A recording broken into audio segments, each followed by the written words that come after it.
Tem nada mais profundo nem melhor lugar do mundo.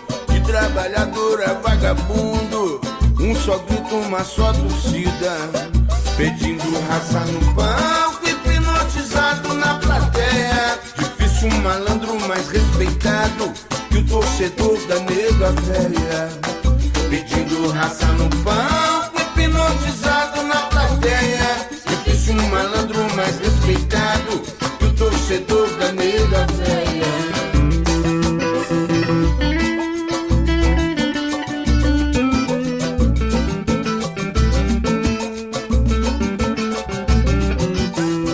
Fala galera, tá começando mais um MacaCast, episódio de pré-jogo contra a equipe do CSA que acontece sexta-feira às 9h30 da noite no estádio Moisés Lucarelli, jogo válido aí por mais uma rodada desta Série B, a Ponte Preta buscando a sua segunda vitória consecutiva na competição e também a segunda vitória seguida desta Série B, até porque ganhou o último jogo, graças a Deus, ganhou do Oeste por 3-1.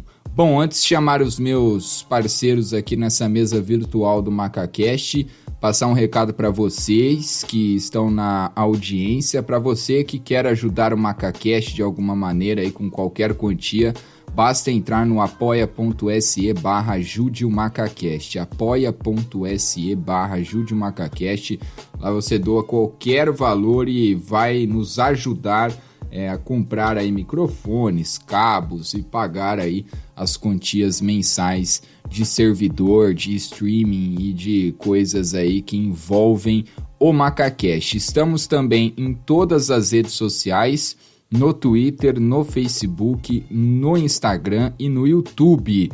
Você digita lá por MacaCast e vai encontrar o nosso perfil e ficar por dentro de todas as atualizações aí de novos episódios aqui do podcast da torcida Ponte Pretana, tá certo?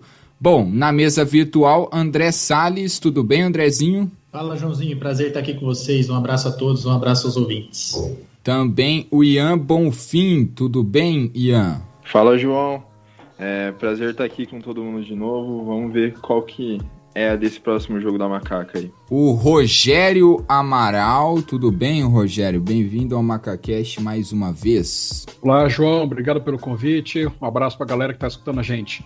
E chegando na casa, chegando no MacaCast, mais um membro novo, o Lucas que vai nos ajudar aí, vai desempenhar algumas funções no MacaCast e participar, claro, conosco aqui das resenhas, o Lucas Pedroso. Tudo bem, Lucas? Bem-vindo ao MacaCast. Fala, João. Muito obrigado.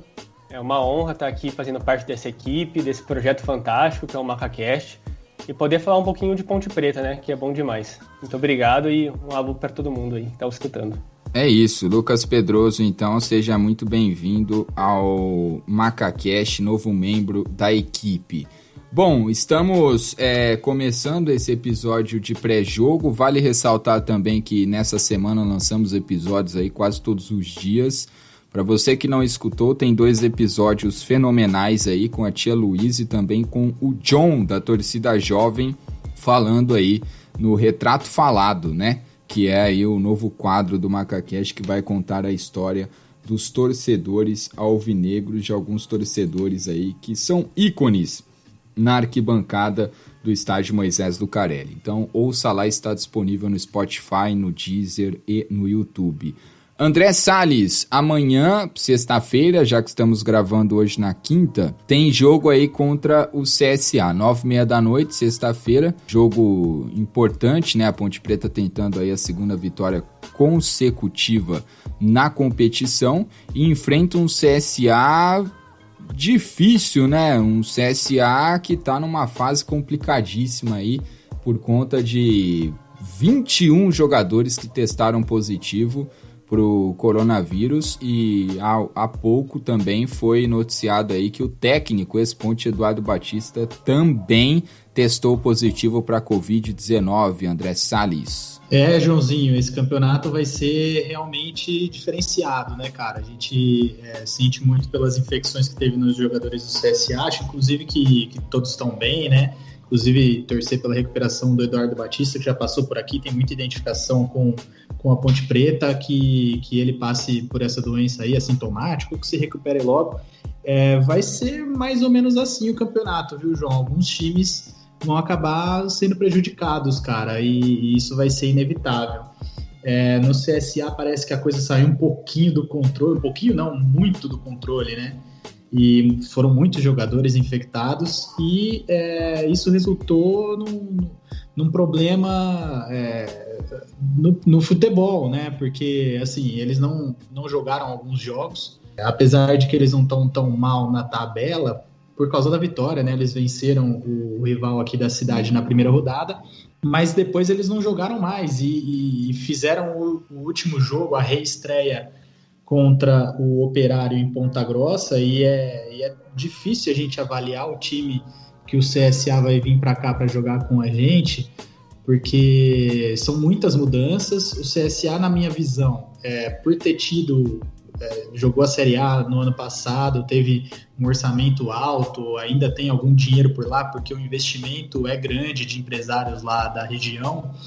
Eu até colocaria o CSA como um time aí para brigar pelo acesso, mas inevitavelmente eu acho que com essa complicação que eles tiveram no começo do ano agora por causa desses infectados, vai ser muito difícil o campeonato para o CSA.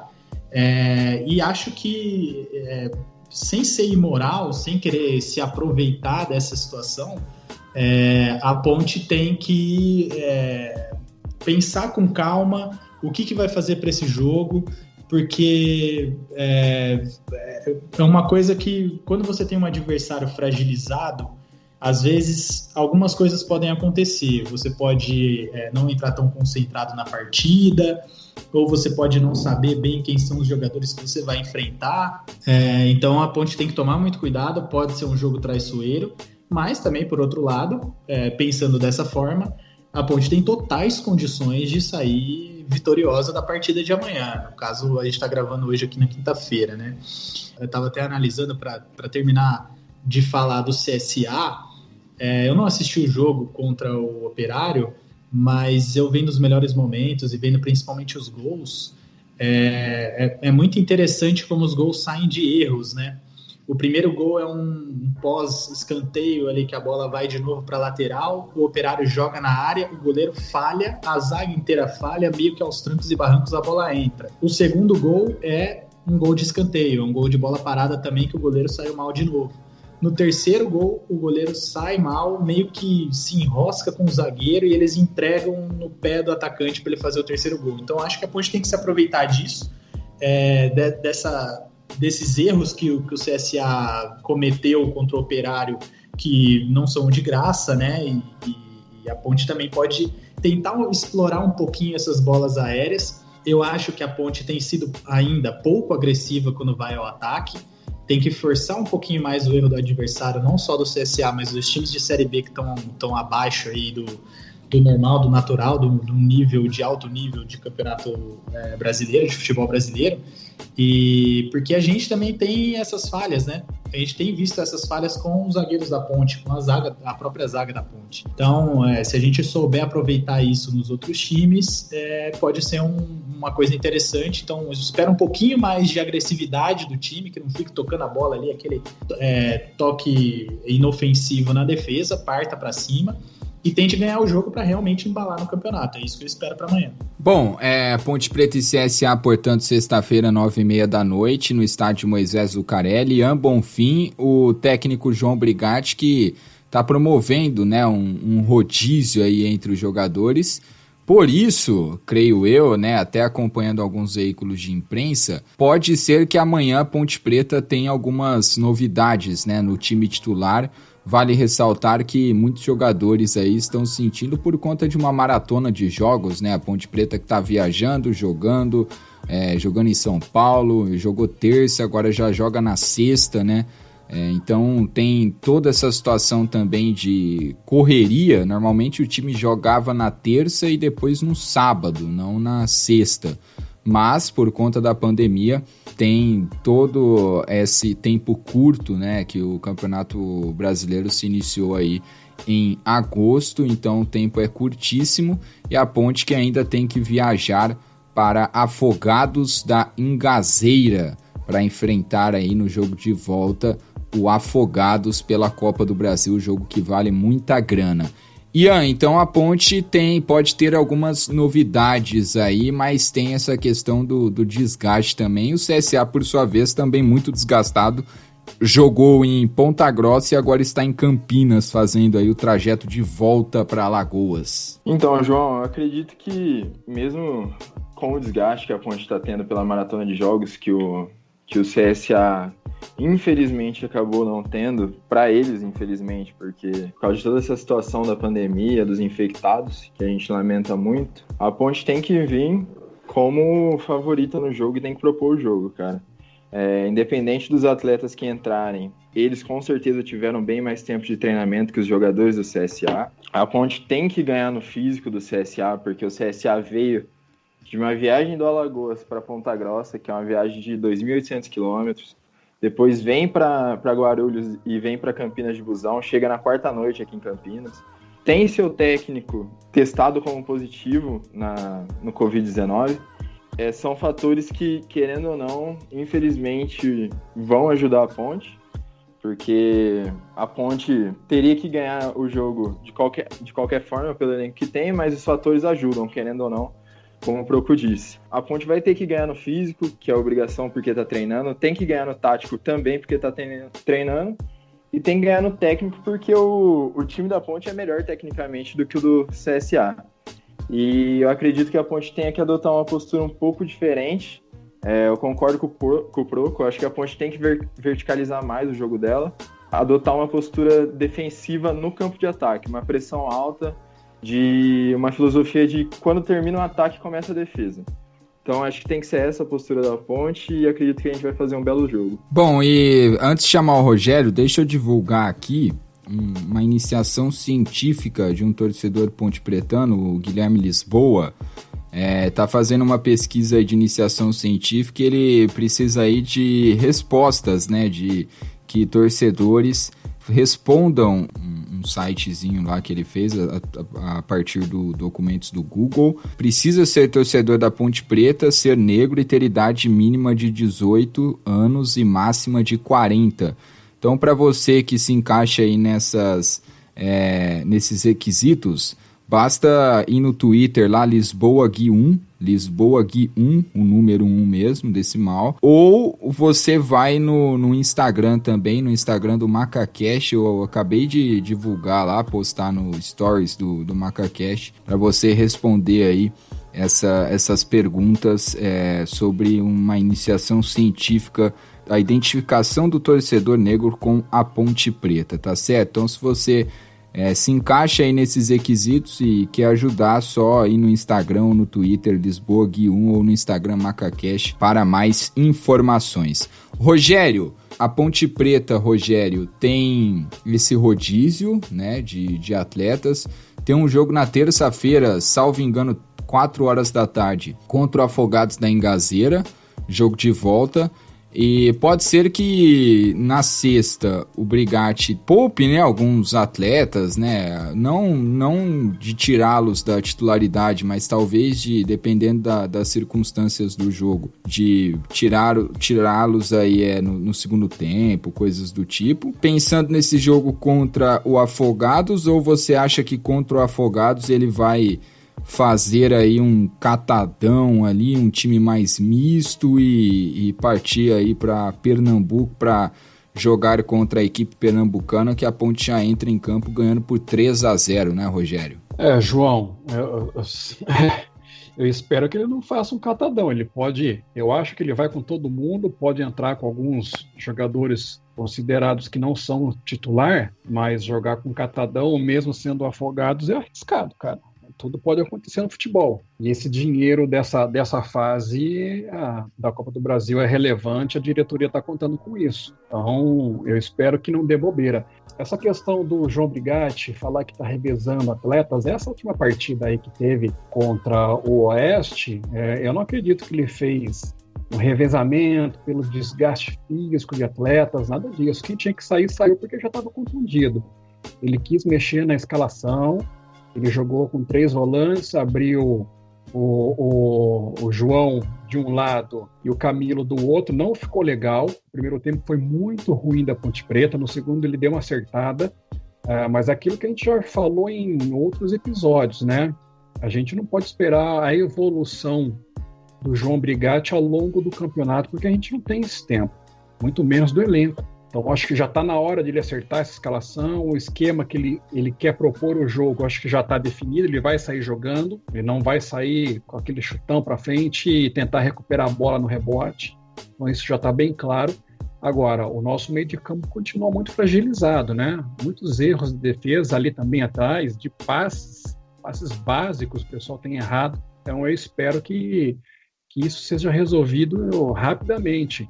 Mesmo contando com a suposta fragilidade do CSA, ele está com 4 pontos, a gente está com 5. Mesmo com um grupo totalmente afastado, sem treinamento, está um ponto atrás da gente só. Todo cuidado é pouco. Eu espero que ele consiga encontrar a escalação rapidamente para a gente poder deslanchar no campeonato. Eu até comentei no grupo aqui, né, na parte da tarde, que eu fiz um levantamento dos últimos campeonatos brasileiros da Série B desde 2007 até 2019. Então a Ponte foi rebaixada em 2006 pela primeira vez na era Carnielli, né? De lá para cá ficou meio que uma gangorra. Então foram 9 anos de segunda divisão e 5 de primeira. Se a gente não subir esse ano, será o dobro na segunda. A média de pontos do quarto colocado de todos esses campeonatos de 2007 a 2019 foram 63 pontos.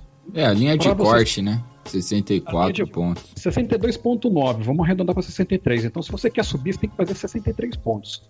Isso aí é pacífico. Desses 63 pontos, são 114 disputados. Então, você tem 51 para perder em 38 rodadas. São 17 derrotas. O aproveitamento tem que ser de 66%. A gente hoje está com 41%.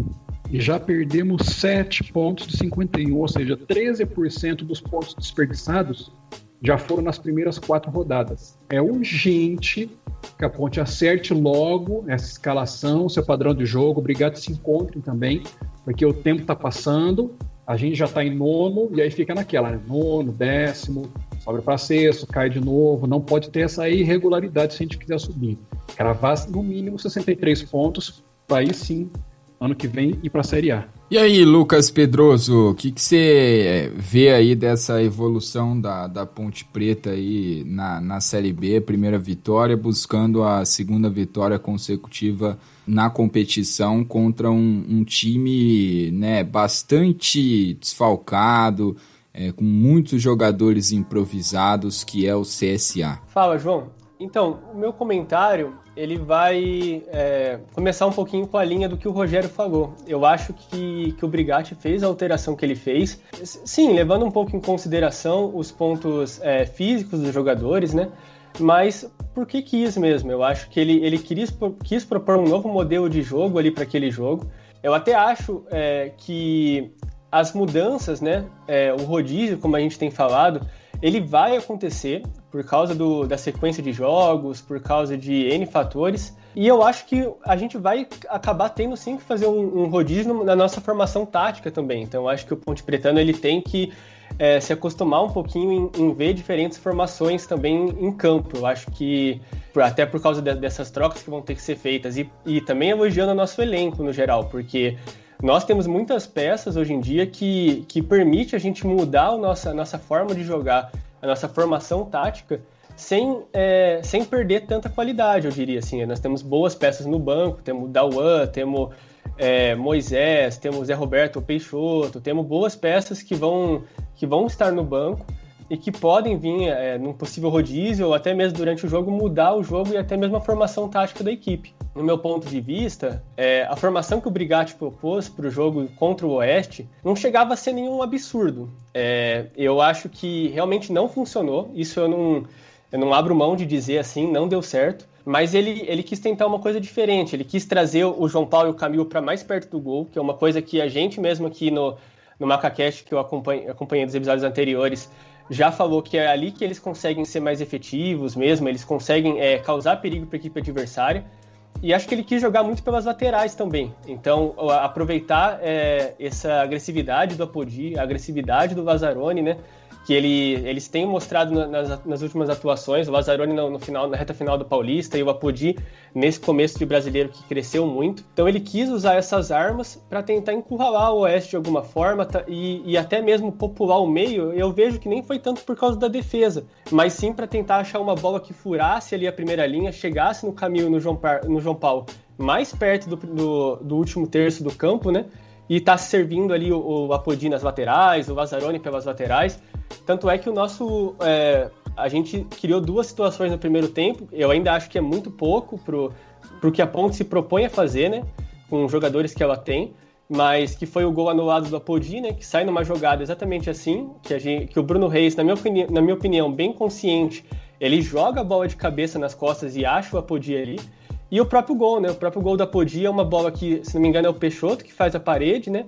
E uma bola que a gente acha, né? Furando a linha também, que cai pro Camilo, que já sabia que o Apodi ia estar passando. Para mim, isso é treino. Então, o Brigatti, ele realmente bem pensado em maneiras de mudar a formação tática. Mas eu acho que não era hora, né? Eu acho que a gente estava estabelecendo um padrão legal, vinha melhorando na parte ofensiva. E defensivamente eu acho que realmente falta organização mesmo do time. Eu acho que a gente precisa se organizar melhor, precisa treinar mesmo o posicionamento. No segundo tempo teve um momento ali que antes de sair o nosso terceiro gol, o Apodi ficou 2 vezes sozinho ali com 2 jogadores do Oeste. Isso não pode acontecer com a gente ganhando o jogo. Eu até sou defensor de que a gente não recuou muito nos outros jogos, nos jogos que a gente saiu ganhando, mas a gente não soube se defender, na verdade. A gente se posicionou muito mal e abriu muitas brechas mesmo para os times estarem criando vantagem em cima da gente. E a bola parada, né? Também, que mais uma vez causou problema e já faz uns 2, 3 jogos que eu não vejo a gente ganhando bola parada nem ofensivamente. Então é uma coisa que a gente tem que se preocupar e o Brigatti tem que estar atento aí, em não mudar muito o padrão tático assim, do time, porque eu acho que a gente vinha caminhando legal e a gente tem maneira de fazer o rodízio sem mexer muito no padrão tático nesse momento agora. E também organizar a zaga, que independente de quem vai jogar, se a gente vai ter mais jogadores defensivos, mais meias ali, volantões de marcação mesmo, ou se a gente vai jogar com jogadores que propõem mais o jogo ali e tal, a gente precisa estar mais organizado. Bom, a Ponte Preta, né, trouxe aí mais um reforço, aguarda aí a chegada do atacante do Internacional, Guilherme Pato. Ele que tem 19 anos, está encaminhado aí para defender a Macaca até o final da Série B e vai ser o 12º reforço alvinegro neste ano de 2020, né, para a sequência da temporada. A informação que foi divulgada aí pelo repórter da Bandeirantes, o Antônio Lupi, e já saiu inclusive em diversos portais, inclusive do Globo Esporte. Então, a Ponte Preta com essa novidade, né? Enquanto chega um Pato, o outro Pato volta, né? Vai embora do Internacional, pelo menos por um tempo, vem para Campinas. O Guilherme Pato, que foi destaque aí da Copa São Paulo de Futebol Júniores, de 2020, inclusive. Copa São Paulo que teve um Grenal na final e o Internacional acabou se sagrando campeão. Né? E o que tem de torcedor do Inter pé da vida com essa negociação, né? Porque gosta muito do Guilherme Pato e queria que o Internacional liberasse o Potker, não o Guilherme Pato. Ora, qualquer um é bem-vindo, principalmente o Potker. Em Proco, gostaria do Potker e o que achou do Guilherme Pato do Internacional? Joãozinho, quem não gostaria do Potker tá completamente fora da casinha, né? Mas, infelizmente, hoje o Potker está fora de cogitação para a realidade da Ponte. O Potker deve ganhar lá seus 300 conto lá no Inter e o Inter não vai abrir mão de ter alguém que seja por empréstimo ou que venda o Potker, porque ele ainda tem mercado para a Série A, para emprestar para a gente sem poder pagar o salário integral, né? Então, até é bom que o torcedor ponte pretano dê uma segurada nessa empolgação aí de Potker, e acho que até essa chegada do Guilherme Pato vai dar uma baixada na bola da torcida da Ponte, que estava esperando que o Potker pudesse chegar.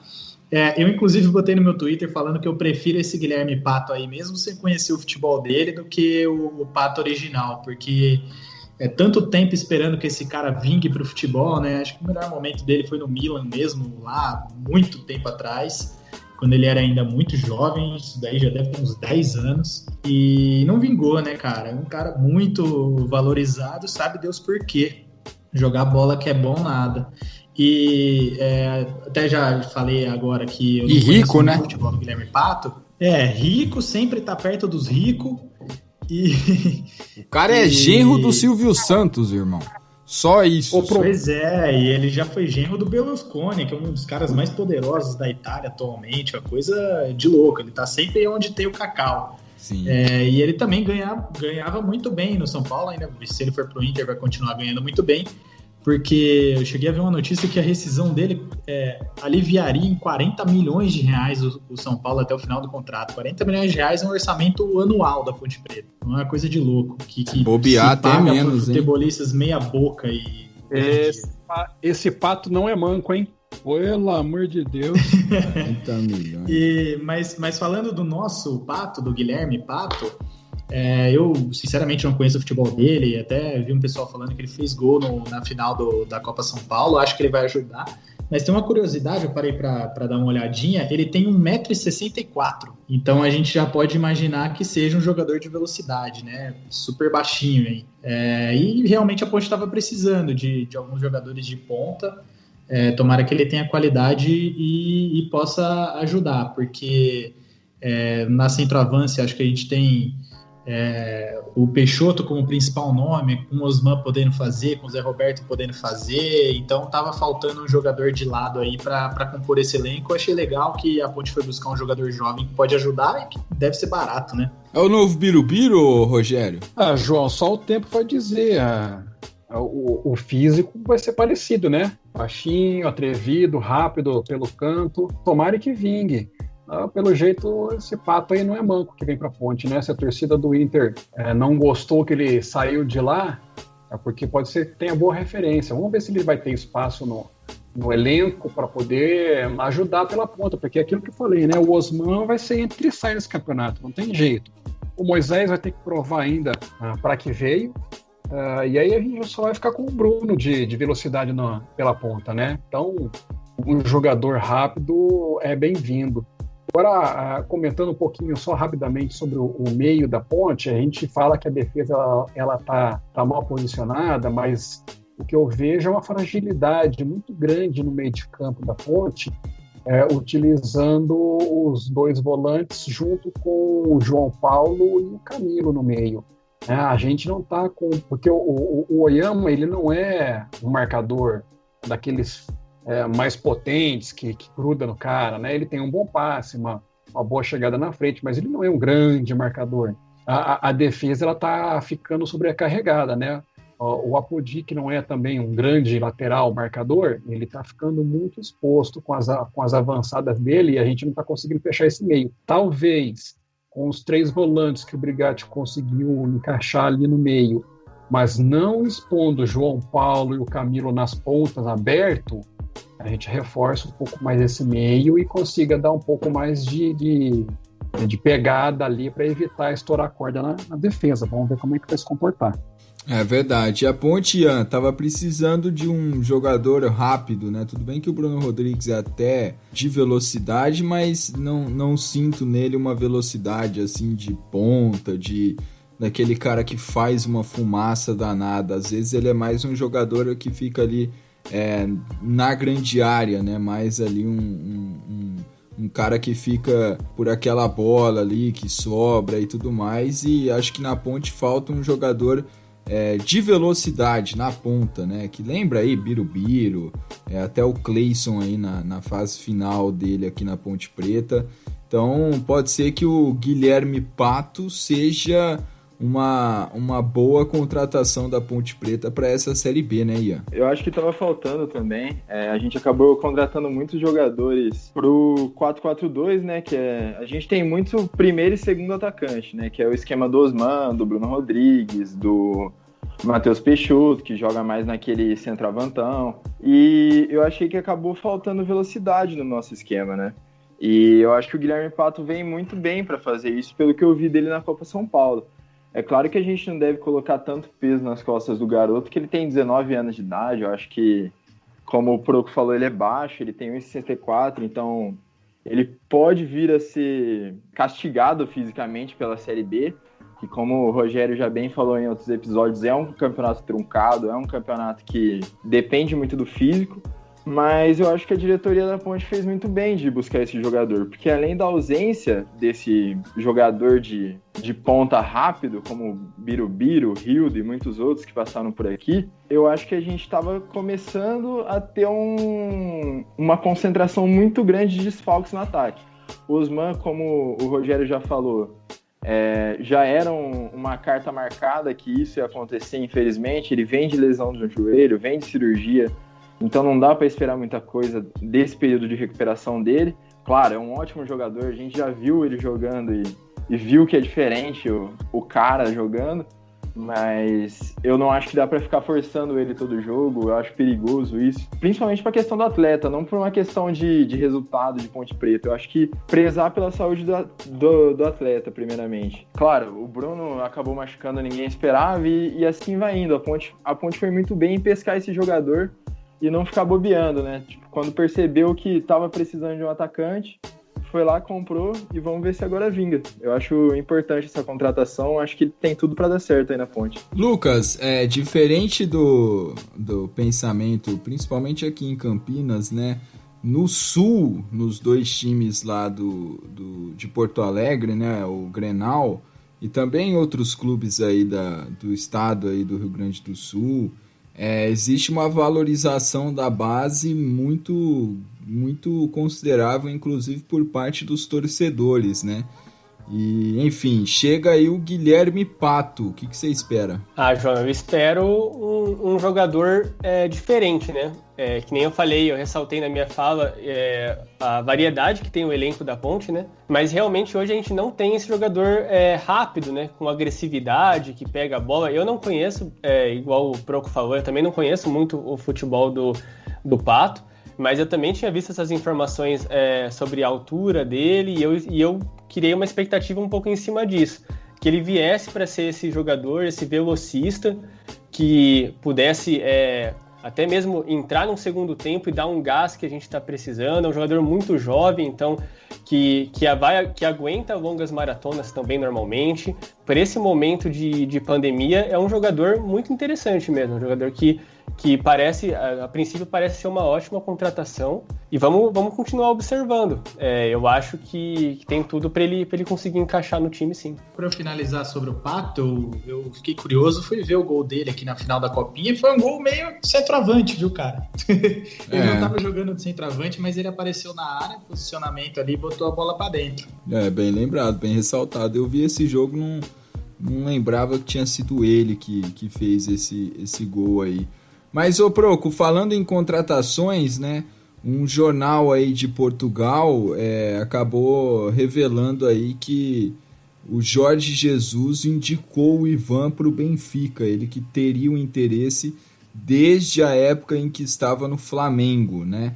E a publicação diz que o goleiro da Ponte Preta é uma das prioridades do treinador do Benfica, o Jorge Jesus, né? Mas a Ponte, né, por via das dúvidas aí para o torcedor pontepretano, que o jogador tem 23 anos, a Ponte garante que não recebeu nenhum tipo de contato do Benfica pelo Ivan, né? A imprensa da Espanha já tinha colocado o goleiro também aí no radar do Barcelona, ele já que já despertou interesse de um clube de Portugal, que foi um que fez aí uma proposta, né, o Famalicão, que a Ponte Preta acabou não aceitando.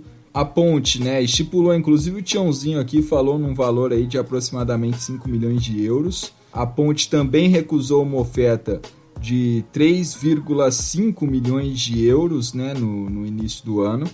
O Ivan tem contrato até 2023, né? Já recusou também o Leganés da Espanha, então são 3 times aí da Europa, Leganés, Famalicão e um clube aí da França quis aí ofereceu 3 milhões e meio de euros, né, pelo jogador Ivan.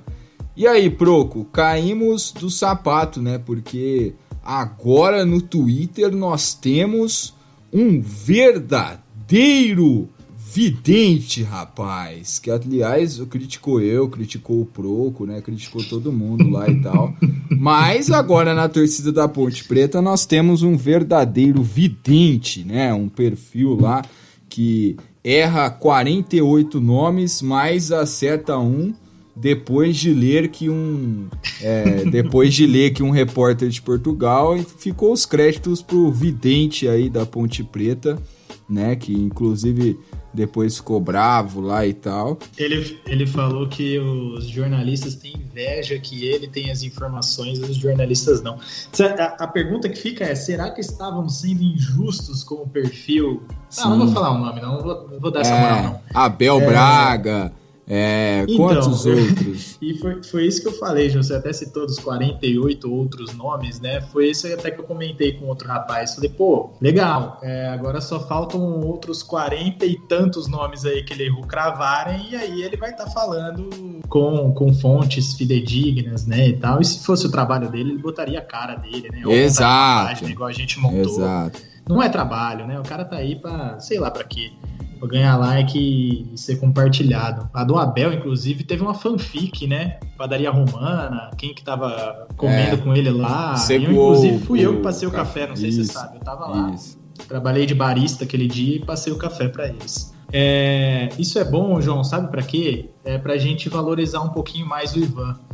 Porque é tanto time atrás dele, é tanto time bom, e é um treinador como o Jorge Jesus, que a gente conhece o trabalho dele, que já estava afim de contratar ele aqui no Flamengo e agora no Benfica, que é pra gente valorizar um pouquinho mais o moleque, né? Porque ele errou em um gol do Vitória, ele sabe disso, a gente sabe disso, mas a chuva de críticas e gente já pedindo o Igor Vinhas de novo, é lógico que ele tem uma sombra forte, que é o Igor, mas, cara, ele é o maior ativo do clube, ele pode render muito dinheiro pro clube, ele é uma pessoa espetacular e ele é um goleiro fantástico, com um potencial enorme e jogador de seleção brasileira. Calma lá, né? Vamos ter um pouquinho de paciência, vamos valorizar um pouquinho mais o Ivan. É isso. E aí, o Rogério, Ivan sendo sondado mais uma vez pelo Mr. Jorge Jesus. João, eu estranho essa notícia porque o Benfica acabou de contratar um outro goleiro brasileiro que estava atuando no campeonato português, o Elton Leite, que teve passagem aqui no Brasil pelo Botafogo. Ele estava disputando o campeonato português e se destacou. Desde 2018 ele foi eleito o melhor goleiro do campeonato. E eles acabaram de contratar, foi agora há 15 dias atrás, nem isso. E aí surge essa notícia do Ivan, não sei como é que eles estão de goleiro lá também, né? Mas agora, em relação ao Ivan, ele é um baita de um goleiro. Porra, ele é assim, vai ser um dos melhores goleiros do mundo, mas eu não abro mão também de criticar quando é necessário, né? O Ivan tem sim um grande defeito, que é na saída de bola.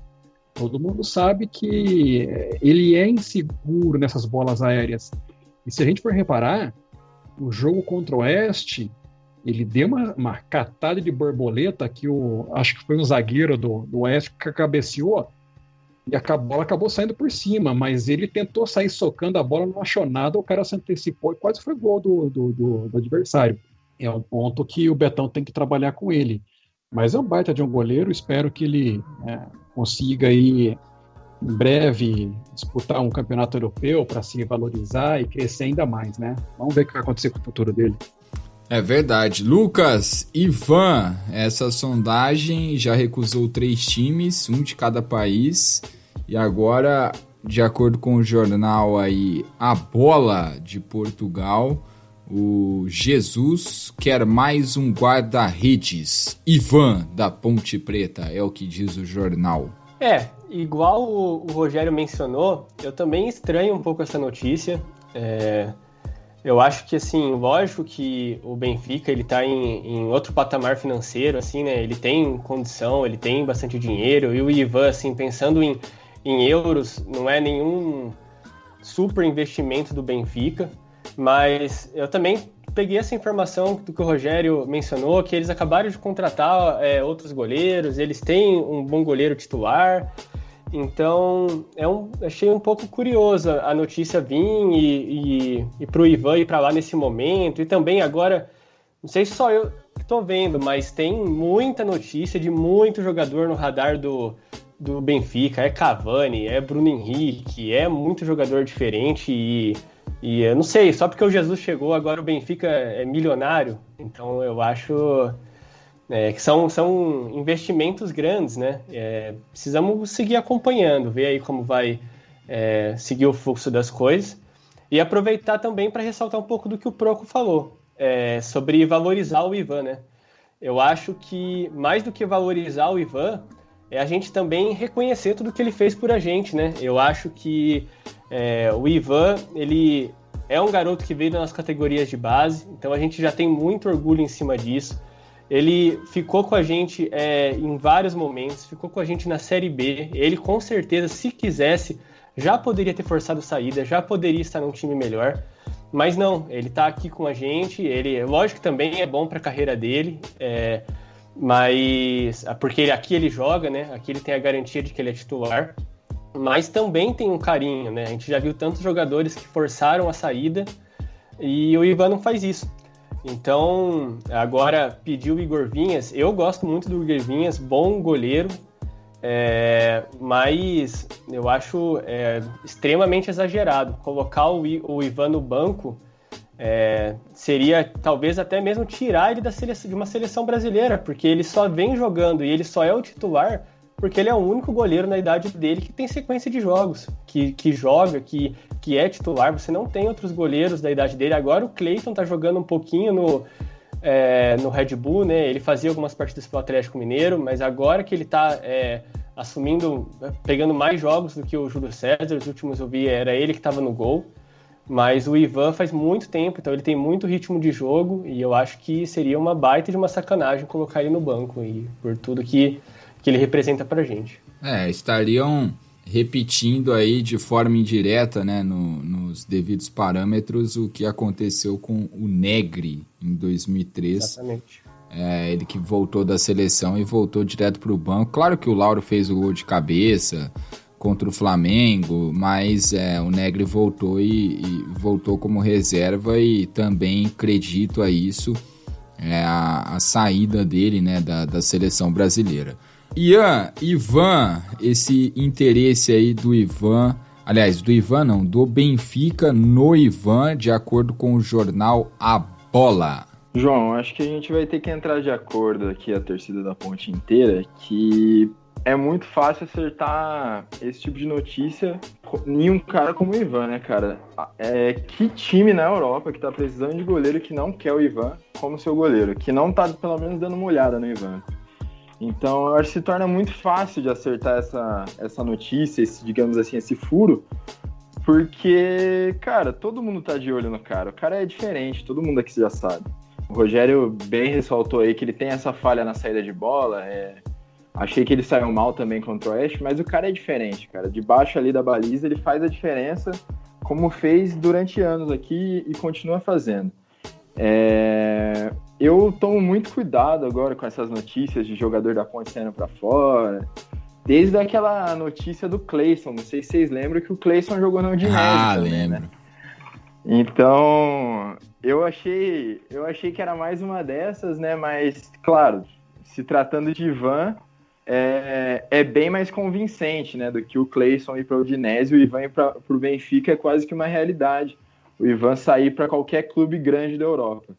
Então, eu concordo que o Igor Vinhas é um ótimo goleiro. O Ivan, para mim, é excepcional. Já cansei de gastar palavras aqui, não tem palavras que possam medir, para mim, o tamanho que esse cara vai ser daqui a uns anos. Eu acho que é normal essas especulações, mas eu só acredito mesmo com mala pronta dentro do avião, jogando a primeira partida pelo Benfica, ou por quem quer que seja aí, e com o dinheiro na conta da Ponte Preta, claro. Então, se for que vá deixando bastante dinheiro pra gente, vai ser muito... Ele é muito... A gente é muito agradecido, pelo menos eu particularmente sou, por tudo que ele fez pra Ponte Preta e ainda vai fazer. E caso fique, que continue demonstrando o belo futebol que ele demonstra, que sempre demonstrou, com toda essa humildade que ele tem como pessoa. Proco, um abraço para você, obrigado por mais uma participação aqui no MacaCast. É isso, Joãozinho, eu gostei muito do que o Lucas falou, o Lucas Pedroso, inclusive fala bem o menino, né? Mais uma contratação de peso aí pro nosso grupo aqui do MacaCast, de qualidade. Eu discordo dele, principalmente do que ele falou do primeiro tempo. Também entendo, talvez, eu tento entender o que o Brigatti pensou, mas a verdade é que ele cagou o time, né, no primeiro tempo. Essa que é a realidade. Mas eu acho que automaticamente, eu não sei se ele vai fazer muitas mudanças ou não, mas o Neto Moura só saiu do time contra o Oeste, o time inicial, né, por questões físicas. Eu acho até natural que o Neto Moura entre novamente no time. E só disso acontecer, eu acho que já dá uma melhorada de novo no meio-campo. O Yama e o Neto Moura se entendem muito bem, não é por acaso, jogaram juntos boa parte do ano aí pelo Mirassol. Mas tem uma coisa que eu acho que é um fator principal, mais do que qualquer time que vai entrar em campo, que é super necessário. Eu queria até traçar um paralelo com o Flamengo, que eu tava assistindo o Flamengo ontem, cara. Que nhaca, velho, que coisa diferente do que a gente viu no ano passado. São os mesmos jogadores, impressionante, né? E tava até conversando com meu pai sobre confiança no futebol, né? E falei para ele que a confiança no futebol não é só aquele treinador que passa confiança pro time, que grita, que fala que o cara é bom, que manda o cara ir pra cima e tal.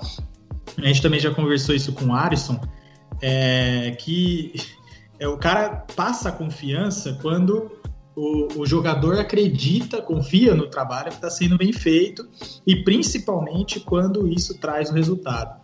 E é de suma importância que o resultado tenha vindo contra o Oeste, não só pelos 3 pontos, mas para esse time ter confiança. Que eu tenho certeza que com esse time com confiança, os jogadores não só dentro de campo vão performar taticamente melhor, aí entra muito na conta do Brigatti, mas individualmente eles vão se sobressair. E a gente sabe, tá cansado de saber que esse time da Ponte individualmente é bom.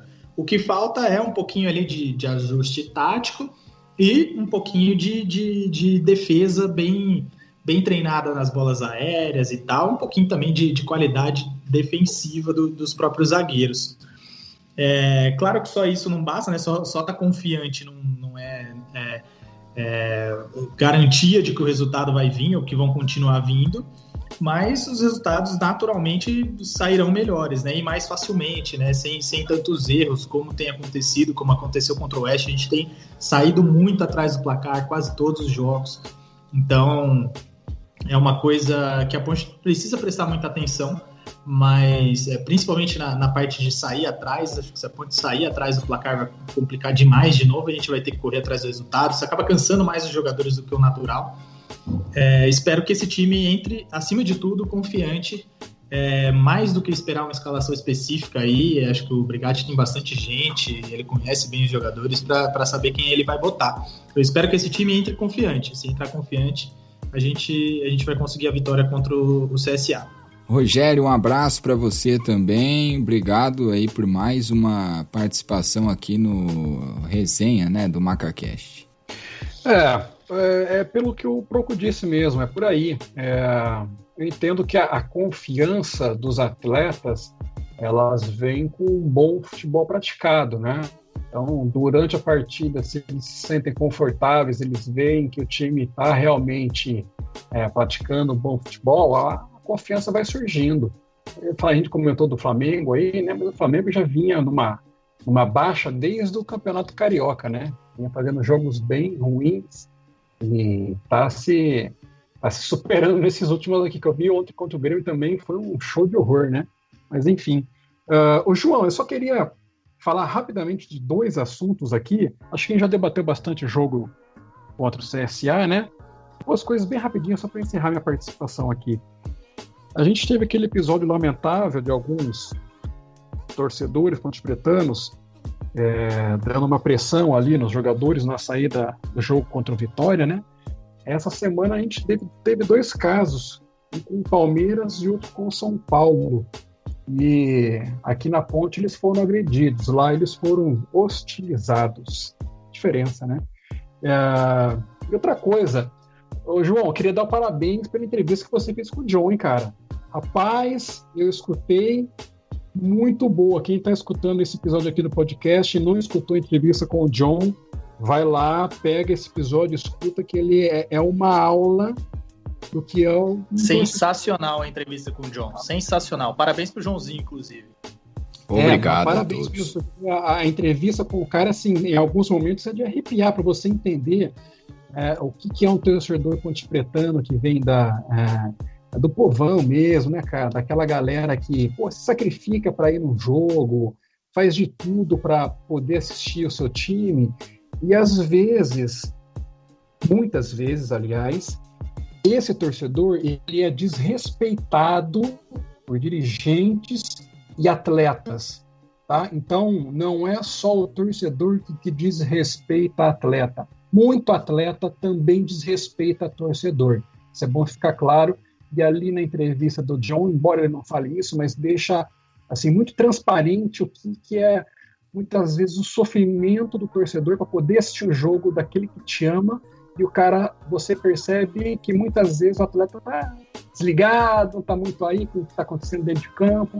E aquilo é um desrespeito, um sinal invertido, né? Valeu, João. Valeu, galera. Um abraço. Rumo à vitória. Ian Bonfim. Valeu, Ian. Um abraço para ti também. Obrigado. Então, João, eu acredito que a Ponte vai fazer uma grande partida. Como eu falei já no episódio pré-jogo contra o Oeste, eu acreditava que dessas 8 rodadas que a gente estava com medo, dessas próximas 5 que faltavam, agora faltam 4, a Ponte ia ganhar 5, ia fazer 15 gols. Então eu acredito numa vitória bem larga da Ponte, um 4-0, um 4-1 para a Ponte aí. Tem que acertar essa bola aérea, que eu acho que vai ser uma das únicas armas que eles vão ter para incomodar a gente, já que o time não está tão bem treinado, infelizmente. Melhor para a gente. Tem tudo para dar certo, como o Proco falou, tem que entrar confiante, porque a Ponte é mais time e tem que almejar coisas maiores no campeonato. Não tá legal a posição no campeonato, mas vamos subindo aos pouquinhos que a gente chega lá, beleza? Valeu aí todo mundo que tá ouvindo. Obrigado, João. Obrigado, companheiros aí que estão conversando com a gente. Lucas, um abraço para ti também, Lucas. Até a próxima. Bom, João, então, primeiramente falar um pouquinho também, dar os meus parabéns pro episódio do John, que foi muito bacana, foi show demais. O episódio com a tia Luísa também foi muito legal, foi muito bacana. Acho um episódio muito importante também, para a gente dar espaço também para as torcedoras, né, para as mulheres e tal. Eu acho que é algo que a gente pode trabalhar, até às vezes dando visibilidade um pouco para o futebol feminino da Ponte Preta. Quem sabe não vem projetos aí mais para frente. E eu acho que é um tópico importante também. Agora, falando um pouquinho do jogo de amanhã, né? O Proco falou que discorda de mim, né? Mas na verdade eu concordo. Eu acho que o Brigatti cagou com o time mesmo. Eu quis ali fazer uma análise do que talvez o Brigatti quis fazer, né? Mas a verdade é que não deu certo. Que nem eu falei, foram 2 bolas ali, escapadas ali, jogadas um pouco até um quanto isoladas ali. Então, eu acho que o Brigatti tem que rever um pouco. O João Paulo e o Camilo juntos, a movimentação deles não ficou legal nesse jogo. O que a gente viu de melhora contra o Vitória, que eles estavam um pouco mais próximos. A gente não conseguiu ver tanto nessa última partida. Mas mais importante de tudo realmente foi a vitória, né? Eu acho que tirou um peso enorme das nossas costas, tirou um peso enorme do próprio Brigatti, que já vinha sofrendo uma pressão, que eu discordo totalmente da pressão, né? Eu acho que a gente tem que dar um pouco de tempo para ele, tirar um treinador agora só iria atrapalhar com essa rotina. E sobre o time que vai para campo, Também não vou falar muito sobre formação, sobre quem entra, quem sai. Eu gostaria de ver, falar só do Neto Moura, né? Eu gosto muito dele. Eu até me tomei a liberdade de dar uma olhadinha nas estatísticas dele no último jogo, né? E assim, com 1/3 do tempo em campo que o Bruno Reis, ele roubou mais bolas do que o Bruno Reis. Ele é um cara que ele tem uma boa presença na frente. O nosso gol contra o Vitória saiu com ele aparecendo de elemento surpresa. Nosso segundo gol contra o Oeste, com ele aparecendo na ponta esquerda. Então, e ele é agressivo na marcação e consegue fazer roubadas de bola efetiva sem fazer falta. Eu gosto bastante do futebol do Neto Moura, que está entrosado com o Oyama, que também é muito bom jogador. Então eu queria ver o Neto Moura no time titular, sim. E eu também gosto bastante do Alisson, viu? O zagueiro. As partidas que ele entrou eu gostei bastante. Eu queria ver a dupla aí, Luizão e Alisson, para ver como que ia ser. O Wellington Carvalho levanta um nervosismo na gente toda vez que ele toca na bola, a gente fica meio ansioso. Então eu queria ver um pouquinho dessa dupla. Mas é isso, acho que pro jogo de amanhã é isso, e vamos com fé. Se Deus quiser, amanhã a gente traz a vitória, traz mais 3 pontos, que vai deixar a gente mais próximo aí do objetivo final. Muito obrigado, pessoal, e valeu por tudo aí, pela oportunidade. É isso então, esse foi o MacaCast, episódio de pré-jogo contra a equipe do CSA, jogo que acontece sexta-feira às 9h30 da noite no estádio Moisés Lucarelli. Nós voltamos com mais episódios pós-jogo, pré-jogo, resenhas e assim por diante aqui no MacaCast, o podcast da torcida Ponte Pretana. Um abraço a todos e se cuidem.